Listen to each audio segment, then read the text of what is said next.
안녕하세요. 골라먹는 리포트의 김장렬입니다. 저는 유니스토리 자산에서 투자전략본부장 맡고 있고요. 오늘은 그 매크로 말씀을 드리겠습니다. 미국장은 열광입니다. 나스닥 100을 비중 조절한다. 너무 흥분하니까 7개 종목인데 비중이 4.5% 이상 4%인가 4.5% 이상 개별 종목이 대선 종목들이 뭐 일정 부분 48%인가에 얼마 이상 되면은 그 비중을 낮추는 그런 조절이 들어가는데 24일까지니까 그런 조정의 가능성이 있음에도 불구하고 주가는 세요. 테슬라, 엔비디아, 각종 반도체 이렇게 쓰는데 한국장이 그것만큼 똑같이까지는 않기도 하죠. 전반적으로 다 이제는 그 CPI 넘버도 낮게 나오고 그러니까 금리 인상은 이제 한 번으로 끝날 수 있다라는 기대, 금리 인상 시대는 끝났다. 그런 기대가 컨센서스가 되고 있어서 주가에 대한 목표치가 뭐 2,800, 3,000 이렇게 쉽게 나오는 경향이 있는데 대부분이 그렇게 얘기하고 있는데 약간 다른 의견을 개진한 리포트가 있어서 그거를 소개드리려 합니다. 한화투자에서 매크로 리포트를 7월 17일 났는데 제목부터 보시면 페이스 조절입니다. 그러니까 CPI 때문에 CPI 낮게 나와서 환호하고 있고 그래서 맞다. 큰 고민 넘겼다. 하지만 지금이 막 추격할 거냐 오히려 차익 실현의 기회가 아니냐라고 일반적인 컨센서스와 다른 의견을 냈습니다. 제가 100% 동의하는 건 아니고요. 그 의미는 파악할 필요가 있어서 가져왔습니다. 그 원인, 그러니까 그렇게 막 달려들지 말아라 지금 순간에 이렇게 얘기하는 거는 몇 가지 포인트가 있는데 세 가지를 얘기하고 있는데요. 맨 마지막에 세 번째가 가장 중요하다고 봅니다. 첫 번째 얘기는 다 아닌 거죠. CPI가 내려갔잖아요. 3%로 헤드라인이. 그런데 이것이 유가가 작년에 이맘때 작년 6월 달에 아주 높을 때 너무 고점 대비니까 올해 6월 달이나 7월 달에 발표됐잖아요. 그것이 많이 낮게 나온 그런 효과, 기저 효과가 있었는데 작년 하반기에 유가가 이렇게 많이 내려간 상태에서 이렇게 됐기 때문에 올해 하반기에는 지금 유가가 최근에 다시 올라왔잖아요. 70불 중반으로. 그래서 유가가 내려가지 않고 가면 어떻게 되죠? 많이 올라가지 않더라도 그럼 베이스 효과가 작년에 낮은 베이스로서 올해 하반기 7, 8, 9월 갈 때는 유가 측면에서는 YOY가 올라가게 돼서 CPI 넘버가 지금 3% 되는데 이게 계속 내려가는 게 아니고 다시 야금야금 올라가는 그런 역기저 효과가 나타날 수 있다. 이런 얘기를 하는 거예요. 물론 그렇다 하더라도 그게 맞다 하더라도 서비스 물가가 주택이라든지 임금이 많이 하락이 되면 성장 증가율이 그러면 그 유가를 포함한 상품의 물가가 작년에 하반기가 낮아서 올해 하반기가 올라가는 효과를 좀 억지로 억누르는 효과가 나타날 수도 있거든요. 근데 아직은 서비스 물가는 전반적으로 사람들이 소비를 계속하고 이러고 있기 때문에 양호한 수요에 대해서 많이 안 내려갈 것 같고 천천히 내려갈 것 같고 상품의 유가의 낮은 효과는 6월도 피크이기 때문에 7, 8, 9월 때는 올라가는 효과가 나타날 수 있기 때문에 시장이 필요하다 이런 얘기죠. 이건 누구나 이해할 수 있을 것 같아요. So what? 그래도 기다리면 되지 않냐 이렇게 얘기할 수 있는 건데 두 번째 거는 시간상 넘어가고요. 세 번째 여기서 포인트는 실질 임금이에요. 오케이 CPI 내려갔어요. 근데 지금 가만히 있다가 점점 갈수록 어느 순간에 미뤄져서 지체됐지만은 결국은 임금 자체가 확 내려가면 어떡하냐. 저번에 말씀드린 것 같은데 학자금 대출 같은 것이 8월 말인가 9월부터 없어지거든요. 그렇게 되면 그것이 대출의 주택 모기지 말고는 거의 4분의 1로서 가장 큰 항목인데 소비 여력이 좀 줄지 않겠냐. 뭐 그럼에도 불구하고 그때 가서 다른 걸로 보완될 수 있고 원래 받은 잉여 저축이 많으면 그때까지도 안 빠질지 모르지만 이분 얘기는 실질 임금이 감소하는 국면에 들어간다고 하면 어느 순간에 과거 패턴에 보면 보통 주가는 부진했다 이거예요. 지금까지는 괜찮아요. 지금까지는 괜찮은데 그러면 이게 부진하게 되면은 주가가 어떻게 되느냐? 과거에 그 실질 금리가 지금 아직 높잖아요. 금리가 아직 높은 상태예요. 그런데 계속 소비를 하다가 어느 순간에 임금이 둔화되는 시기가 있어요.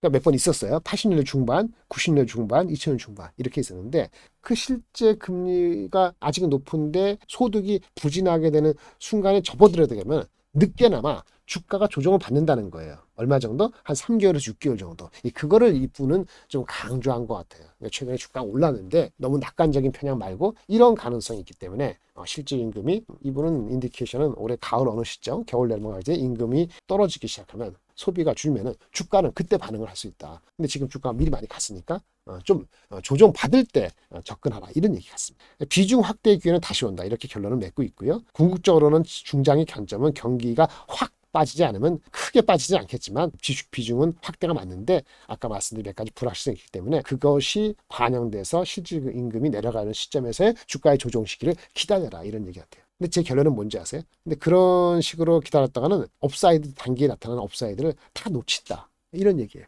제 결론은 핵심은 이런 거죠. 아까 말한 거죠. CPI가 3%가 내려갔는데 향후에 한 0.2% 먼스 오브 먼스로 올라가면은 연말까지는 뭐 다시 3%, 4%까지 다시 올라가거든요. 근데 사람들이 그걸 많이 신경 쓸까요? CPI 넘버가 3% 내려갈게 다시 3.5% 이렇게 올라간다 치더라도 소득에 기반한 소비가 줄지 않으면 여전히 어떻게 되죠? 기업들이 괜찮은 기업들은 가격을 전가시키거든요. 왜? 제품 가격이 중요해요. 그래서 이제는 PPI 넘버가 마이너스 나거나 너무 낮게 나오는 건 좋지 않습니다. 왜? 기업이 가격 전가를 못 시킨다는 거다. 그래서 CPI 넘버가 뭐 엄청나게 먼더먼스 0.2% 이상, 그래서 연말에 4% 이상까지 올라가는 게 아니라면은 약간 틱업하는 거는 그렇게 큰 선을 안 할 거예요. 왜? 뭐 때문에? 임금 소득이 급격히 안 빠지면.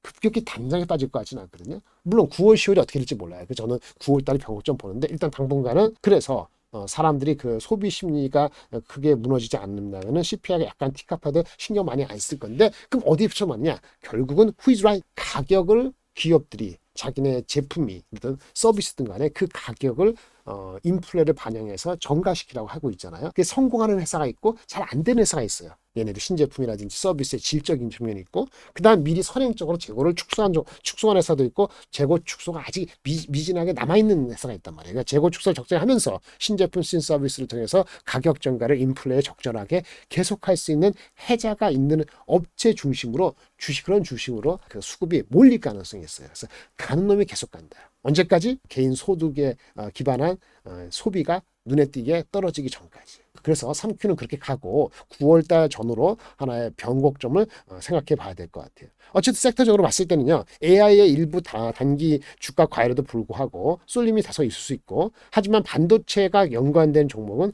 꾸준히 갈 것이다 라는 생각이 들고요. 조선주는 많이 오른 종목이 있어요. 기대치게. 그래서 상반기에 아웃퍼폼 셌던 것보다는 하반기에 아웃퍼폼이 셀 수 있는 조선주가 약간 차별화가 될 수도 있거든요. 그런 가능성을 보시고 그 다음에 미국 시장은 중국과 달리 그래도 투자를 계속 하잖아요. 그래서 미국발 캐펙스 관련되는 신재생, 저는 전력 관련되는 전선주 이런 종목이 괜찮아 보이고요. 인터넷 중에서 대형 인터넷 이런 종목 중에서 소외됐던 종목이 실적이 괜찮은 종목 아실 거예요. 그런 종목들 중심으로 좀 보시면 어떨까라고 싶습니다. 핵심 본선은 다 말씀드렸고 여러 가지 매크로가 있는데 미국이 금리를 진짜 2번으로 다시 올린다든지 우리나라 새마을 금고 이슈가 확대 안 될 것 같은데 정부가 누르니까 뭐 그런 거 정도이면은 핵심 변수. 그다음 중국발 경제 성장인데 중국은 희망을 특별히 갖지 않고 하면은 세 가지 중에서 두 개는 괜찮은 거거든요.